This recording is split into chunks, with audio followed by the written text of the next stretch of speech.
વાત કરીએ મહાશિવરાત્રીના પર્વની તો સુરતના શિવાલયો હર હર મહાદેવના નાદથી ગુંજી ઉઠ્યા। મહાશિવરાત્રી પર્વે વહેલી સવારથી ભક્તોની ભીડ જોવા મળી। કાંતારેશ્વર મહાદેવમાં શ્રદ્ધાળુઓનું મહેરામણ ઉમટી પડ્યું। પવિત્ર પર્વે ભક્તોમાં પૂજા માટે હોડ જામી। દૂધ અને બેલીપત્રથી મહાદેવની પૂજા અર્ચના કરવામાં આવી। ભાંગની પ્રસાદી લઈ ભક્તોએ ધન્યતા અનુભવી। કાંતારેશ્વર મહાદેવના પૌરાણિક ઇતિહાસનું પણ મહત્વ રહેલું છે। स्वयंभू प्रगट शिवलिंगना दर्शने भक्तो उमटी पड़ा। रात्रे 12 कलाके महादेव ने चढ़ावाशे घीना कमळ। महिला श्रद्धालुओं ने कराशे घीना प्रसादનું વિતરણ। कांतारेश्वर मंदिरे योजी भव्य पालकी यात्रा। ढोल नगाराना ताले शिवमय बन्યું कतारगाम।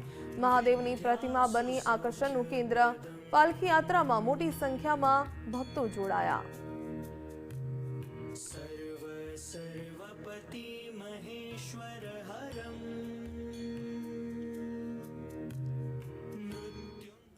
મહાશિવરાત્રીના પર્વને લઈને બમ બમ ભોલેના નાદ સાથે શિવાલયોમાં ભક્તોની ભીડ ઉમટી પડી।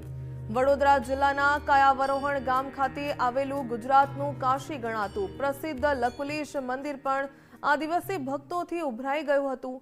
વહેલી સવારે 4 વાગ્યાથી જ મંદિર પરિસરમાં ભક્તોની લાંબી લાઈનો જોવા મળી હતી।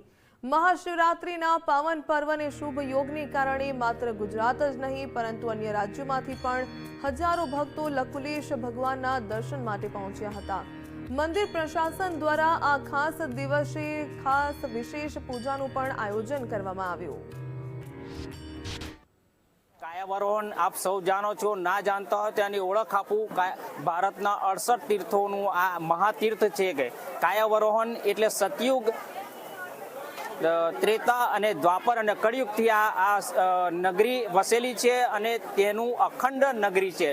भगवान शिवे शिवपुराण में शतरुद्र संहिता में भगवान विष्णु ने स्वयं कह્યું છે જ્યાં સુધી પૃથ્વીનું અસ્તિત્વ રહેશે ત્યાં સુધી આ નગરી કાયમ રહેશે। મતલબમાં આ એક સિદ્ધ ક્ષેત્ર છે, ખૂબ મહત્વનું ક્ષેત્ર છે।